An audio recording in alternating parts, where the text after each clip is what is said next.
Hello.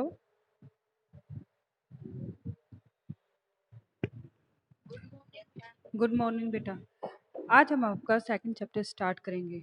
आर्थिक क्रियाकलाप का क्रियाओं का वर्गीकरण। ठीक है भाई। Hello hello. सुनाई दे रहा है? सुनाई दे रहा है बेटा? ठीक है। जैसे कि कल हम सब ने डिस्कस किया था कि आर्थिक भूगोल क्या होता है, उसका मीनिंग क्या है, स्कोप क्या है, उसकी टाइप्स क्या है, उसका दूसरे जो भी साइंस है उनके साथ क्या रिलेशन है। तो आज हम आपका सेकंड चैप्टर स्टार्ट करेंगे जिसमें हम ये डिस्कस करेंगे कि आर्थिक भूगोल में जो हमने बात की थी कि आर्थिक भूगोल वो होता है जिसमें आर्थिक क्रियाओं का अध्ययन है वो किया जाता है। उसी को आर्थिक भूगोल कहा जाता है कि आदमी कहाँ पर उत्पादन करता है, कितना उत्पादन करता है, कौन उसका उपयोग करता है, कितना उसका वितरण है। तो उसी हिसाब से आज हम डिस्कस करेंगे। जो हम आर्थिक क्रियाकलाप की बात कर रहे हैं वो आर्थिक क्रियाकलाप है वो कितनी है। इसका मतलब ये है कि आदमी जो काम करता है वो कितने टाइप्स का होता है। ठीक है। जैसे कि आर्थिक क्रियाकलाप से हमारा यही मतलब हो गया कि जो आदमी जो काम करता है जिससे उसको आय मिलती है, जिससे उसे अपनी सभी तरह की जो भी आवश्यकताएं होती हैं उनकी पूर्ति है वो करता है। तो जो ये आर्थिक क्रियाकलाप है बेटा वो 5 तरह की होगी।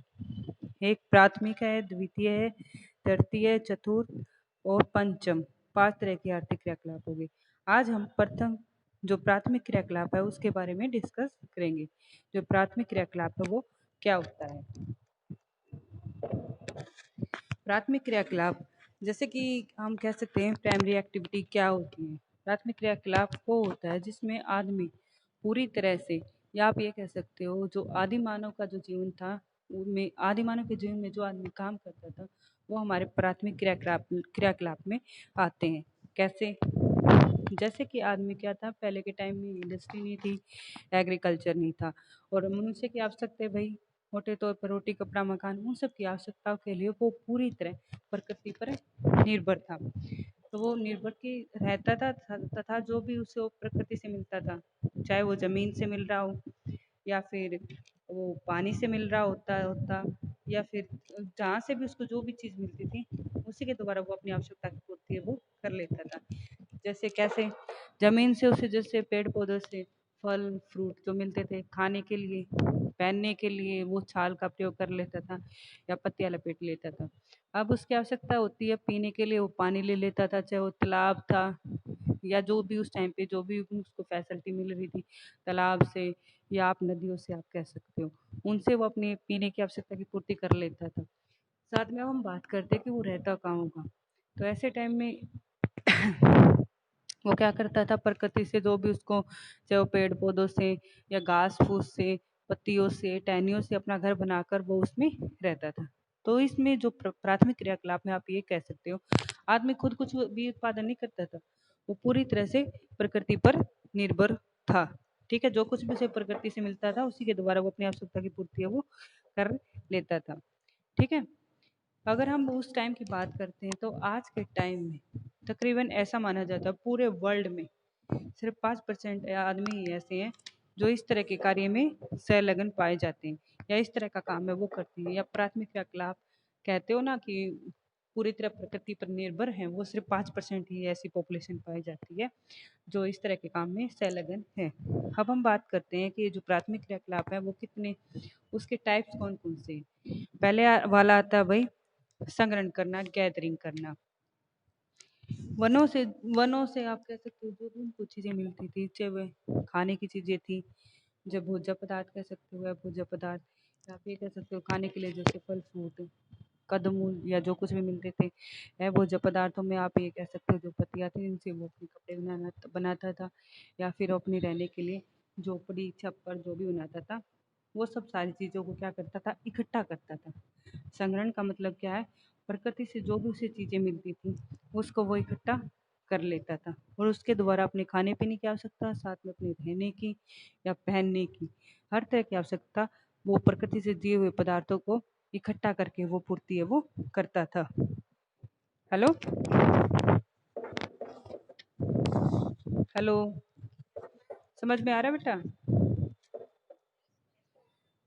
अब अब हम बात करते हैं कि जब वो संग्रहण कर लेता था, अपनी आवश्यकता की पूर्ति है, वो प्रकृति से जो भी मिलते थे, उसको पूर्ति करके वो करता था। तो उस टाइम पे क्या होता होगा कि जो संग्रहण है वो 2 तरह का होता था। एक जो बिल्कुल आदिम टाइम का, और आज के टाइम में भी कुछ परसेंट पॉपुलेशन है जो इस तरह के काम में है वो लगी हुई है। पहले वाला था भई जीवन निर्वाह के लिए संग्रहण करना। जीवन निर्वाह के लिए संग्रहण करने का मतलब हमारे यहाँ वही से कह सकते हो कि जो आदिम जाति थी ना, आदिम जनजाति थी जो पुराने टाइम में भी थी और जो अब भी है। अब भी वर्ल्ड में ऐसी पॉपुलेशन है, आप सोच नहीं सकते कि जो इस तरह के काम में करती है, कि वो प्रकृति पे इस तरह से डिपेंड है कि अपने खाने पीने के साथ साथ रहने की भी, या खाने की जो आवश्यकता है, पहनने की आवश्यकता है, या रहने की आवश्यकता के लिए पूरी तरह आज भी ऐसी पॉपुलेशन है जो पूरी तरह प्रकृति पर है वो निर्भर है। तो ऐसे वर्ल्ड में कुछ स्थान पाए जाते हैं। पहले मैं आपको बता देती हूँ आपका क्वेश्चन कैसे आएगा। बेटा आपका क्वेश्चन ऐसे आ सकता है कि वो पूछ सकता है कि आखेट और संग्रहण क्या होता है। आखेट और संग्रहण क्या होता है, दोनों साथ में पूछ सकते हैं या फिर अलग से भी पूछ सकते हैं। पहले ये पूछेगा कि आर्थिक क्रियाकलाप क्या होता है, उसके कितने टाइप्स होते हैं। उसके बाद आपका क्वेश्चन आ सकता है कि आर्थिक क्रियाकलाप में जो प्राथमिक क्रियाकलाप है वो क्या होता है और उसके अंदर क्या क्या क्रियाएं हैं वो आती हैं। या वो अलग से पूछ सकता है कि आर्थिक क्रियाकलाप क्या होता है, उसमें जो संग्रहण है वो क्या होता है, और उसके लिए कौन सी जनजातियां हैं जो वो इस तरह का काम करती हैं, और वर्ल्ड में ऐसी जनसंख्या कहाँ पर पाई जाती है। समझ में आ रहा है बेटा? हेलो, आपका क्वेश्चन ये आ सकता है कि आर्थिक क्रियाकलाप क्या होते हैं, संग्रहण क्या होता है, और वो संग्रहण की जो क्रियाकलाप है कौन सी तो जनजातियां करती हैं और वो कहाँ पर पाई जाती है। ठीक है, अब हम बात करते हैं कि जो संग्रहण के प्रदेश हैं वो कहाँ कहाँ पर हैं। अब मोटे तौर पर ये ध्यान रखना, जो ये प्राथमिक क्रियाकलाप है वो जो उष्ण कटिबंधीय एरिया है और जो शीतोष्ण कटिबंधीय एरिया है, उसी एरिया में इस तरह की जनजातियां वो पाई जा सकती हैं। ऐसे वैसे आप कह सकते हैं ना कि मोटे तौर पर हम ये समझ सकते हैं कि ऐसा एरिया जहाँ पर एग्रीकल्चर इंडस्ट्री, न तो एग्रीकल्चर डेवलप हुई है न इंडस्ट्री डेवलप हुई है, उन्हीं एरिया में आज भी इस तरह के क्रियाकलाप वो किए जाते हैं।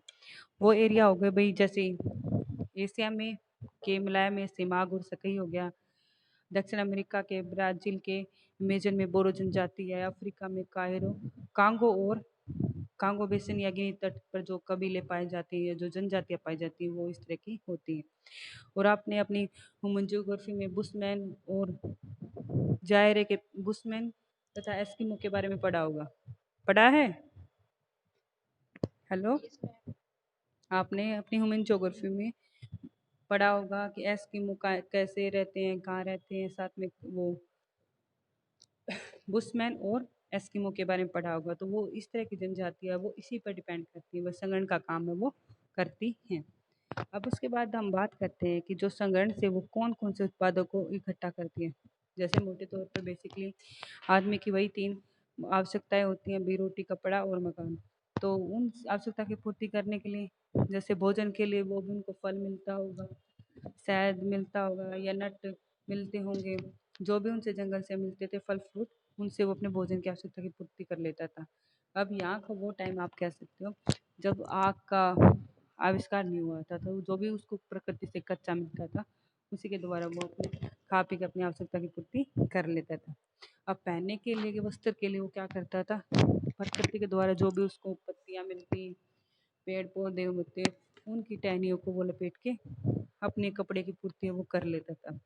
उसके बाद उसका निवास स्थान फिक्स तो था ही नहीं, क्योंकि जहाँ पर उसे अपने खाने की चीज़ें मिलती रहती थी उसी उसी जगह पर वो कुछ टाइम के लिए रहता, फिर उसको ये लगता होगा कि अब ये चीज़ अभी नहीं मिल रही है तो वो जगह बदल लेता था। इसलिए उसका अस्थायी निवास था, वो जहाँ पर भी रहता अपना छप्पर डाल के पेड़ पौधों से या फिर जो पशुओं की जो खाल से उनसे अपना घर है वो बना लेता था। इसके साथ साथ उसको विभिन्न रोगों का जो इसके अगर उसको इस टाइम पीरियड में अगर उसको कुछ बीमारी हो जाती थी, तो जो भी उसको जितनी भी उसकी नॉलेज थी उसके हिसाब से वो जो भी उसे जंगल से जो भी औषधियाँ मिलती थी उनका प्रयोग वो अपने उपचार के लिए कर लेता था। तो आप ये कह सकते हो कि जो ये जीवन निर्वाह के लिए संगठन की प्रक्रिया, ये ऐसी प्रक्रिया पाई जाती है जिसमें आदमी पूरी तरह प्रकृति पर निर्भर था, अपनी आवश्यकता की पूर्ति के लिए प्रकृति पर निर्भर है, चाहे वो खाने के लिए, रहने के लिए या फिर पीने के लिए, हर तरह की आवश्यकता की पूर्ति वो प्रकृति के द्वारा करता था। ये काम ऐसा नहीं था कि आप एक ऑर्गेनाइज सेक्टर की तरह हो, ये एक असंगठित सेक्टर की तरह ही काम करता था कि भाई किसी टाइम पीरियड पे जब तक वो उसे अपनी आवश्यकता की पूर्ति हो रही था वो वहाँ पर रहता था, फिर वो जगह बदल लेता था। ऐसे टाइम टू टाइम उसका एक जगह रहने का एरिया भी है वो बदलता चला जाता था।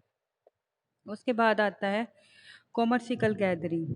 कॉमर्शियल गैदरिंग में ये होता है कि अब उसमें क्या हुआ कि अब वर्ल्ड में ऐसी कुछ जगह हैं जिसमें जो ये इकट्ठा करने की या प्रकृति से चीज़ों को इकट्ठा करने की या संग्रहण करने की प्रक्रिया व्यापार के पर्पज से भी की जाती है, तो उसको बोलते हैं कॉमर्शियल गैदरिंग।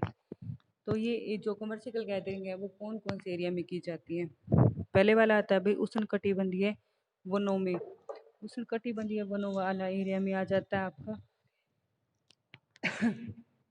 दक्षिण मध्य अमेरिका आ जाता है, मध्य अफ्रीका और दक्षिण पूर्वी एशिया के एरिया, वही एरिया जहाँ पर ये जो जनजातियाँ रहती हैं, जैसे सेमाक सगई है, बोरो है, बुशमैन है या एस्किमो करके जो जनजाति है, मोटे तौर पर जो ये जनजातियाँ जहाँ पर रहती हैं उसी एरिया में ही जो उत्पादन किया जाता है उसका कुछ हिस्सा जो बच जाता है उसका वो प्रयोग व्यापार के लिए करने लग गए।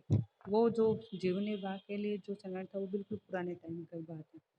अब उसमें से कैसे कौन कौन सी चीज़ों का वो व्यापार के पर्पज के लिए संग्रहण करते थे, जैसे जो भी फल फ्रूट मिलता है उनको जंगल से, चाहे भाई आम है, केला है या खजूर है, ताड़ है, जो भी फल या फ्रूट मिलते थे उनको वो व्यापार के पर्पज के लिए बाजार में लेकर जाने लग गए। उसके बाद आता है चिक्कल। चिक्कल क्या होता है भाई? जिससे चिंगम बनाई जाती है। चिक्कल एक जपोटे नाम का वृक्ष होता है, उसे प्राप्त की जाते हैं, उसका उससे बाद में चिंगम है वो बनाई जाती है। उसके बाद आती है जंगली रबड़ आती है। जंगली रबड़ है अमेजन के जंगलों में, जो दक्षिण अमेरिका के और अफ्रीका के जंगलों में जो एक हेविया ब्रांजिलिस नाम का जो एक पेड़ होता है उसे प्राप्त किया जाता है, उससे जंगली रबड़ है वो बनाई जाती है। आज भी वर्ल्ड में ज़्यादातर जो ये रबड़ है वो इसे, हाँ, चिक्कल से चिंगम बनाई जाती है बेटा। चिंगम, जो रबड़ तो जंगली रबड़ तो भाई जो ये एक पेड़ होता है उससे प्राप्त की जाती है, फिर उससे जो रबड़ मिलती है उसके बाद उसको चीज़ों में बनाए जाते हो, किसी भी तरह की चीज़ जो रबड़ से बनाई जा सकती है, आप टायर भी कह सकते हो। ये जो दूसरी जो चीज़ें होती हैं वो रबड़ से बनाई जाती है, ये एक पेड़ से प्राप्त की जाती है पहले, और चिक्कल से तो सिर्फ चिंगम बनाई जाती है। ठीक है। उसके बाद आता है बलात्ता आता है। बलात्ता भाई, बलात्ता भी रबड़ की तरह ही होता है, इसको इकट्ठा कर लेते हैं एक पेड़ से ही, लेकिन इसका प्रयोग जो जो केबल में जो तार होती है ना, हेलो हेलो, आपने केबल में जो तार देखी होगी भाई, जो एक ब्लैक पोर्शन होता है उसके बाद जो व्हाइट पोर्शन होता है, देखा द- वो बला वो क्या होता है? वो बलात्ता ही होता है भाई। और इस साथ में जो गोल्फ की जो गेंद होती है ना, उसके ऊपर का जो व्हाइट वाला जो पोर्शन होता है वो भी बलात्ता होता है। केबल की लाइन तो सभी ने देख रखी होगी, है ना? तो वो क्या होता है, वो दूध टाइप से का, वैसे भी आप देखते होगे वो व्हाइट कलर का ही होता है। जो केबल की डोरी होती है भाई, उसमें जो वो व्हाइट कलर का होता है वो बलात्ता ही होता है। ठीक है, उसका प्रयोग है जो एक केबल लाइन होती है या गेंद होती है या फट्टे बनाने के लिए उसका प्रयोग है वो किया जाता है। नेक्स्ट आता है भाई गिरीदार फल नट मिलते हैं, जैसे कि जंगलों में भाई चाहे वो ताड़ के वृक्ष है या ब्राजील नट है, ये मिलते हैं। तो आपने देखा होगा जो ग्लिसरीन है, साबुन है या फिर मोमबत्ती वगैरह, इनमें क्या होता है, इस तरह के जो नट होते हैं उनका प्रयोग किया जाता है। और जैसे कि आप लोगों को पता है नारियल तेल का प्रयोग, तो नारियल तेल का प्रयोग भी जो नारियल मिलता है ना उसका तेल बनाने के लिए भी प्रयोग करते हैं या दूसरे पर्पज के लिए भी प्रयोग किया जाता है। टीवी में देखते नहीं है, बहुत सारे ऐड आते हैं कि इसमें इस चीज़ का प्रयोग करके ये नट यूज कर रखा है, ये नट यूज कर रखा है। ठीक है। उसके बाद हम रेसे की बात करते हैं। इसमें ना बहुत सारा रेसे मिल जाते हैं। रेसे होते हैं जिनसे चटाइयाँ बनाई जाती हैं। वो लंबी लंबी पत्तियाँ होती है ना, पतली पतली लंबी लंबी पत्तियाँ होती हैं। उनसे क्या करते हैं, आपने देखा होगा, घास फूस टाइप के कलर की हैट भी मिलती हैं, बैग भी मिलते हैं। मिलते हैं ना? हेलो, आप लोगों ने देखा होगा मार्केट में जब आप लोग जाते हो तो आपने उस तरह के जैसे चटाइयाँ भी मिलती देखी होंगी, जो उस टाइप के होते हैं ना, पत्तों से बनी हुई होती है। उसी से टोपियाँ भी बनाई जाती हैं, हैट भी बनाई जाती है और बैग भी है वो बनाए जाते हैं। तो इस तरह के उत्पाद है वो इन जंगलों से मिलते हैं। नेक्स्ट आ जाता है भाई, औषधियाँ भी मिलती हैं। तो इन जंगलों से जैसे कि आप जनरली आप लोग देखते हो कि जो जंगलों में पाई जाती है उनमें से बहुत सारे जो मतलब औषधियाँ मिलती हैं उनका प्रयोग बीमारियों के इलाज के लिए किया जाता है। जैसे इन्होंने बता रखा है, ये कुछ नाम है बेटा, वो आप लोगों को याद कर लेना। ये आ सकता है जैसे जैसे सिनकोना पेड़ है, उसकी छाल से ना पुनीन नाम की दवाई बनाई जाती है जिसका प्रयोग मलेरिया के लिए किया जाता है। और जनरली घरों में तो ये तो खूब सुन रखा है भाई, जायफल मिलती है, हरड़ होती है, ये तो सुन रखे होंगे ना। हेलो, आप जैसे जायफल है, हरड़ है, आंवला है, ये चीजें जो आपने सुन रखी हैं जिनको आप याद रख सकते हो वो याद कर लेना भाई। जायफल है, कपूर है, हरड़ है, इन सब का प्रयोग है वो औषधियों के रूप में वो किया जाता है। नेक्स्ट आता है टैनिन। टैनिन क्या होता है? टैनिन में भी जो चमड़े को साफ करने के लिए उसका प्रयोग करते हैं, साथ में चमड़े में चमक लाने के लिए, साथ में उसकी मजबूती बनाने के लिए टैनिन का प्रयोग की जो ये जंगलों में जो ओक की कह सकते हो या क्यूब्राको की जो ने पेड़ होते हैं उनसे टैनिन प्राप्त कर ली जाती है और उसका प्रयोग चमड़े को मजबूत बनाने के लिए, चमकाने के लिए है वो किया जाता है। इसके साथ साथ ही इन जंगलों से गोंद मिलती है। गोंद का भी जो बच्चे गांव से बिलोंग करते हैं उनको तो पता ही होगा, पेड़ों से गोंद मिलती है ना? आपने देखा होगा, अपनी भाषा में बोलते हैं ना, जैसे कीकर का पेड़ है, कीकर के पेड़ से गोंद मिलती है। उसी तरह जंगल में जो उष्णकटिबंधीय जो जंगल होते हैं उनमें कई ऐसे पेड़ होते हैं, जैसे इन्होंने एग्जाम्पल के लिए बता रखा है, बबूल का है, डाक का है या सैमल का पेड़ है, उससे गोंद मिलती है, लाख मिलता है। हाँ जी, बोलो। नेक्स्ट आता है, हाँ हाँ, वही तो, जो ये मतलब अपने जैसे हमने देखा है लोकल में, जो कीकर का पेड़ होता है या दूसरी तरह के पेड़, उन पे जो गोंद मिलती है, फिर उसका पर मार्केट में लेके आते हैं, फिर उसको थोड़ा सा स्वरूप है वो चेंज कर देते हैं, उसमें कुछ मिक्सर करके फिर वही चीज़ मार्केट में आ जाती है। तो ये उष्णकटिबंधीय एरिया में जो ये चीज़ें हैं ना, आपने कुछ ही नहीं होंगी, बाकी तो ये सुन रखी होंगी। उसके बाद आता है कि उष्णकटिबंधीय के पेड़ों से पत्तियाँ मिलती हैं जिनका प्रयोग चटाई में, हैट में, बैग वगैरह बनाने में वो किया जाता है। ठीक है। नेक्स्ट आता है, ये तो उष्णकटिबंधीय हो गया। अब बात करते हैं हम शीतोष्णकटिबंधीय एरिया से क्या क्या मिलता है। ये ज़्यादातर चीज़ें आप लोगों ने खूब सुन रखी है। फिर आता है जो शीतोष्णकटिबंधीय जंगल से ऐसी कौन सी चीज़ें मिलती हैं जिनको बाजार में जाकर बेचते हैं। इनमें से सबसे पहले आ जाता है, अभी कोर्क आ जाता है, जो भूमध्य सागर के निकट के एरिया में मिलता है। कोर्क का प्रयोग है वो फ्रिज में किया जाता है, रेफ्रिजरेटर में, एसी में किया जाता है। ये कोर्क का प्रयोग इसमें क्यों करते हैं? कोर्क का प्रयोग इसमें इसीलिए किया जाता है कि जो एनर्जी होती है, जैसे फ्रिज है वो चीज़ों को ठंडा रखता है, उसमें कोर्क का प्रयोग कर दिया जाता है ताकि जो उसकी ठंड है वो बाहर न निकले। हेलो,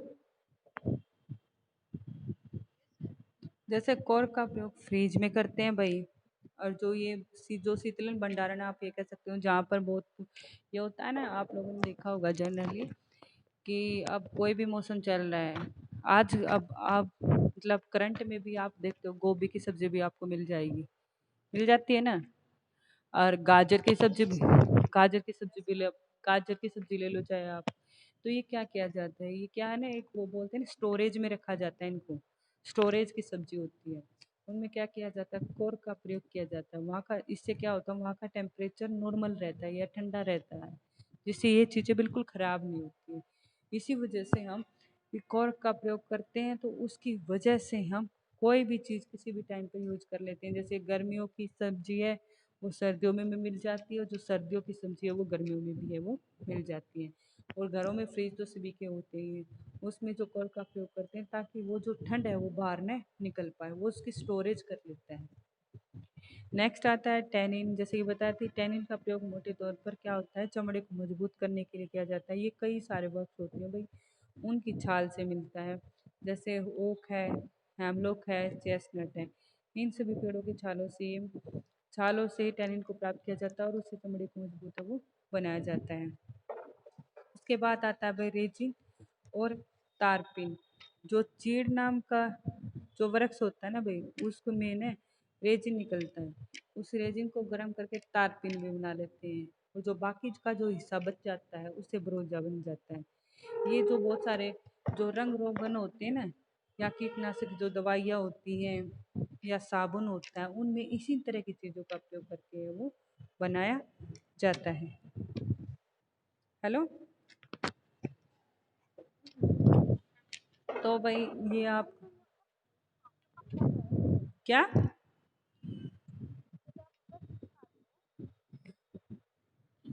हेलो क्या पाया जाता है, दोबारा से क्लियर बोलो बेटा, समझ में नहीं आ रहा। हेलो। चलो अब हम दोबारा से डिस्कस कर लेते हैं। आज हम सिर्फ संग्रहण ही करेंगे, ठीक है। हम जैसे कि आपके चैप्टर है भाई, सेकंड चैप्टर में हम ये डिस्कस करेंगे कि आर्थिक भूगोल है। आर्थिक भूगोल क्या होता है वो हमने फर्स्ट चैप्टर में डिस्कस कर लिया। उसके बाद आता है कि हम आर्थिक भूगोल में ये बात करते रहे कि आदमी जो भी आर्थिक क्रियाएं करता है उसके अधीन आर्थिक भूगोल में है वो किया जाता है। अब हम बात करते हैं कि जो आर्थिक जो कौन सा काम है जो मनुष्य पूरे वर्ल्ड में वो करता है, तो वो भी उसको हम आर्थिक क्रियाकलाप कहते हैं। तो आर्थिक क्रियाकलाप वो होता है जिससे आदमी अपनी इनकम प्राप्त करता है, साथ में अपनी आवश्यकता की पूर्ति वो करता है। पुराने टाइम से लेकर आज तक आदमी क्या काम करता हुआ आया है, या क्या क्या काम पहले थे उसके, क्या बीच में रहे, क्या उसमें बदलाव आया है, ठीक है। इस पेज पर 5 तरह के आर्थिक क्रियाकलाप हो गए, प्राथमिक, द्वितीय, तृतीय, चतुर्थ और पंचम, ठीक है भाई। उसमें सबसे पहले आ जाते हैं प्राथमिक क्रियाकलाप। प्राथमिक क्रियाकलाप क्या होता है? प्राथमिक क्रियाकलाप का नाम आते ही आप लोग उस टाइम में चले जाओ जैसे आदि मानव का टाइम होता है, जिसमें आदमी पूरी तरह से प्रकृति पर निर्भर था। जो भी उसके खाने की चीज़ें थी, पीने की चीज़ें थी, या रहने की थी, या ओढ़ने की थी, उन सब की आवश्यकता के लिए वो पूरी तरह से प्रकृति पर है वो निर्भर था, और जो कुछ भी उसे प्रकृति से मिलता था उसी से वो अपनी आवश्यकता की पूर्ति है वो कर लेता था। अब हम ये सोचते हैं कि अब जैसे कि आज के टाइम में रहते हैं भाई, सब पढ़ते हैं, इंडस्ट्री भी है भाई, जैसे ट्रांसपोर्ट में भी इतना डेवलपमेंट हो गया है, और एजुकेशन सिस्टम भी है भाई, इंटरनेट का ज़माना भी आ गया। तो हम ये सोचते होंगे कि ऐसे भी आज के टाइम में भी कोई मतलब आदमी ऐसे रहता होगा जैसे कि पुराने टाइम में रहता था। तो ऐसे भी आज भी ऐसी पॉपुलेशन है जो पूरे यानी आदि टाइम में रहती है, आदिम टाइम कह सकते हो आप। उसमें अभी वर्ल्ड में ऐसी पॉपुलेशन की परसेंटेज है, वो चाहे 5% हो, कि पूरे वर्ल्ड में ऐसी 5% पॉपुलेशन अब भी है जो अभी प्राथमिक क्रियाकलापों में, या आप ये कह सकते हो पूरी तरह से प्रकृति पर निर्भर है वो करती है, ठीक है। उसमें जब हमने बात की कि जो प्राथमिक क्रियाकलापों में, तो ये प्राथमिक क्रियाकलाप में सबसे पहले आता है संग्रहण। बिल्कुल आसान शब्दों में चीज़ों को इकट्ठा कैसे करता था। जो भी आदमी की आवश्यकताएं थी ना उसको, जो भी आवश्यकताएं थी उनकी पूर्ति के लिए वो क्या करता था, जो कुछ भी उसको प्रकृति में से मिलता था, खाने के लिए, पीने के लिए, रहने के लिए, या ओढ़ने के लिए, जो भी उसको प्रकृति से मिलता था वो इसको इकट्ठा है वो करता था, ठीक है। चीज़ों को इकट्ठा करना, अपनी आवश्यकता की पूर्ति करना, वो क्या कहलाता है? संग्रहण है वो कहलाता है। अब जो संग्रहण है वो एक तो पुराने टाइम का हो गया, लेकिन आज के टाइम में भी ऐसी पॉपुलेशन है जो संग्रहण का काम करती है, लेकिन अब उसके टाइप में ये बदलाव आ गया। वो अपना जीवन निर्वाह तो करती है, साथ साथ में जो भी उनको जो वो पॉपुलेशन वहाँ रहती है उनको जो भी जंगलों से मिलता है उसको वो अब मार्केट में भी लेके आने लग गई है, ताकि उनके बदले वो दूसरी चीज़ों को वो ले लेती है, ठीक है।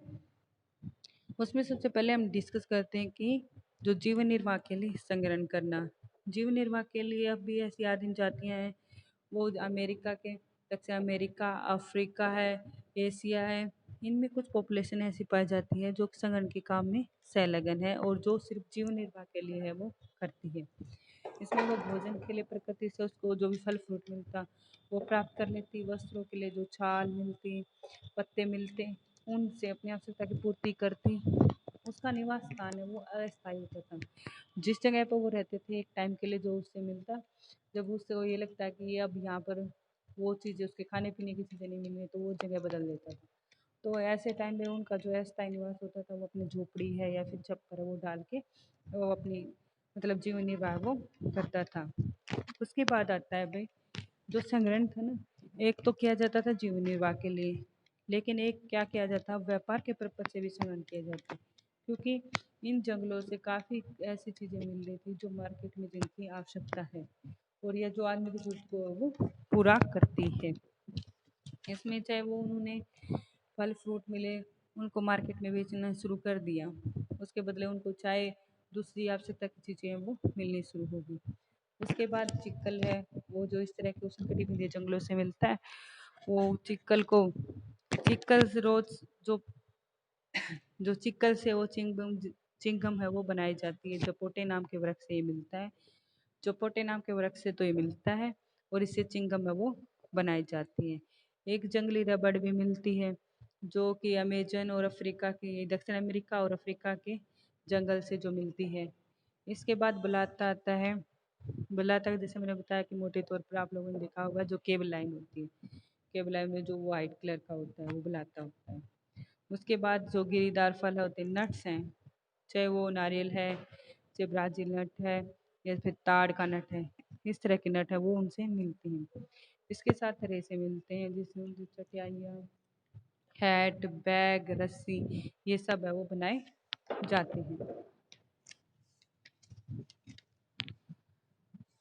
उसके बाद आती है कि इसके अलावा इन जंगलों से कुछ औषधियाँ मिलती हैं, जो भी उसे तब ये लगता था कि उसको कुछ बीमारी हो गई तो उसके इलाज के लिए उसने कुछ जड़ी बूटियाँ जो वहाँ पे मिली होंगी उसका प्रयोग करना शुरू कर दिया होगा।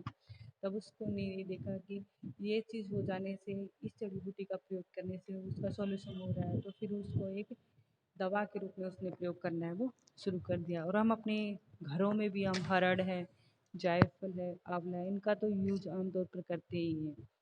ठीक है। उसके बाद टेनिन आता है। टेनिन है वो जो ये चेस्टनट है, क्यूटाको है, हेमलॉक ओक, इनसे मिलता है जिससे चमड़े को साफ करने के लिए या मजबूत बनाने के लिए है वो किया जाता है। इन जंगलों से गोंद मिलती है, पत्तियाँ भी मिलती हैं। उसके बाद हम बात करते हैं शीतोष्णकटिबंधीय जो जंगल होते हैं उनसे क्या मिलता है। वैसे तो इनसे यही चीज़ें मोटे तौर पर मिलती हैं, लेकिन इनमें अलग मिलता है, कॉर्क मिलता है जो कि ऊष्मा का कुचालक है। सुचालक तो वो होता है जिसमें ऊष्मा है वो आर पार चली जाए या जिससे ऊष्मा पार हो सकती है या हो सकती है, लेकिन कुचालक वो होता है जिसमें ऊष्मा है वो नहीं जा सकती। इसका प्रयोग मोटे तौर पर रेफ्रिजरेटर या हम स्टोरेज हाउस है वो उनमें किया जाता है, जिससे चीज़ें हमें फ्रेश मिलती हैं। उसके बाद आता है हेलो रेजिन और तारपिन मिल रेजिन और तारपिन मिलता है जो चीड़ के वृक्ष से रेजिन को गर्म करके तारपिन के रूप में बदला जाता है। साथ में इसके भाग जो बच जाता है उसको ब्रोजा कहा जाता है। इसका प्रयोग रंग रोगन में, कीटनाशक दवाओं में, कागज में, गत्ते में, साबुन में आदि में वो प्रयोग है वो किया जाता है। ठीक है भाई। हेलो, किसी को कुछ पूछना हो तो पूछ लो भाई।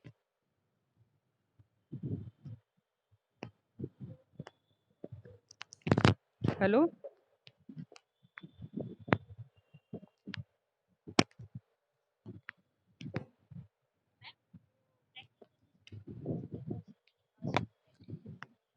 अभी तो बेटा ऐसा कुछ डिसीजन तो आया है नहीं किसके पास क्या है, अभी फिलहाल थ्योरी की लग रही है। थ्योरी की लगा लो, प्रैक्टिकल की जो अगर बाद में कुछ होगा वो देखा जाएगा, वो तो आप लोगों को बताया जाएगा। ठीक है। अभी तक का समझ में आया है? ठीक है, अपने साथ साथ में पढ़ते रहना ये, ताकि साथ में आपके एग्जाम कभी भी हो आप लोग तैयार ही रहना। ठीक है। हाँ बोलो।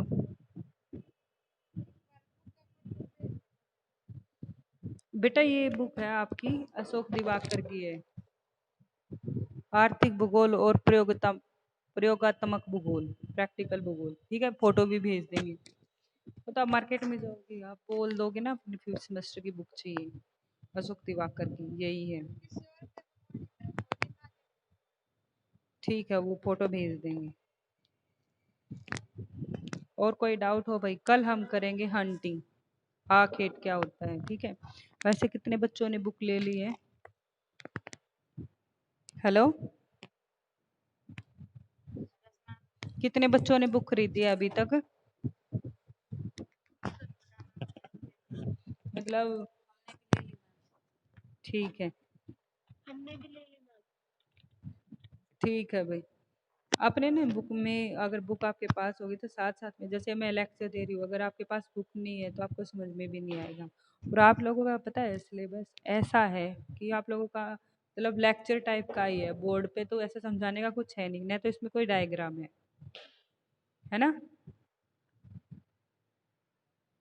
डायग्राम वगैरह तो है नहीं बेटा। इसमें क्या है, जैसे कि अभी ये संग्रहण क्या होता है, ये हो गया, इसका एरिया कौन सी जगह पे कौन सी जनजातियां करती है, किन किन चीज़ों का वो संग्रहण करती है, बस यही चीज़ें हैं। ये आप चीज़ों, ये सारी चीज़ें आप लोगों को याद करनी है। ये भी टैनिन क्या होता है, कोर क्या होता है, ये चीज़ें आपको याद करनी है। और आप लोगों के लिए सबसे बड़ा फ़ायदा ये है कि ये सिलेबस ऐसा है कि अब दो चार चैप्टर तो ऐसे हैं जो आपने नहीं पढ़ रखे होंगे, मतलब पढ़ तो रखे हैं, जैसे आदि मानव का जो जीवन काल है, वो आप लोगों ने पढ़ रखा हुआ, लेकिन थोड़ा सा इतनी डिटेल में नहीं पढ़ रखा हुआ। बाकी जो आपका सिलेबस है ज़्यादातर आपका पढ़ा हुआ है। तो प्लस पॉइंट ये रहता है, इसमें नंबर बहुत अच्छे आते हैं अगर आप लोग पढ़ोगे तो। जो आपके सीनियर थे उनमें से पता नहीं कितने सारे बच्चों के 93 प्लस मार्क्स आए हुए थे। ठीक है। अपने साथ साथ में पढ़ लोगे ना, ज़्यादा मुश्किल भी नहीं रहेगा और आसानी से समझ में भी आता रहेगा। ठीक है भाई। अपनी सभी अटेंडेंस भेज देना। ठीक है। ठीक है।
तेरी क्लास हो गई?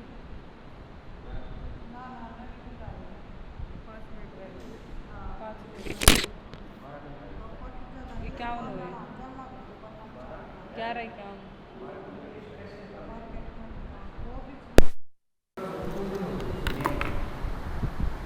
कान दुखने लग जाए, हैं? वो सही हो जा है।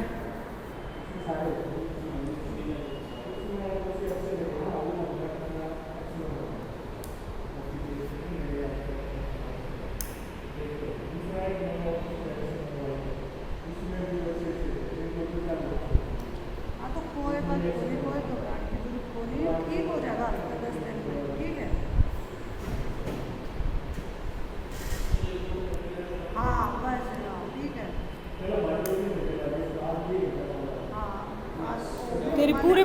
घंटे क्लास हो जावे, तेरे पौने घंटे पूरी क्लास हो जावे, तेरी पूरी पौने घंटे क्लास हो जावे हैं? पूरी पौने घंटे क्लास हो जावे तेरी। हाँ मेरी तो पहले ख़त्म हो गया।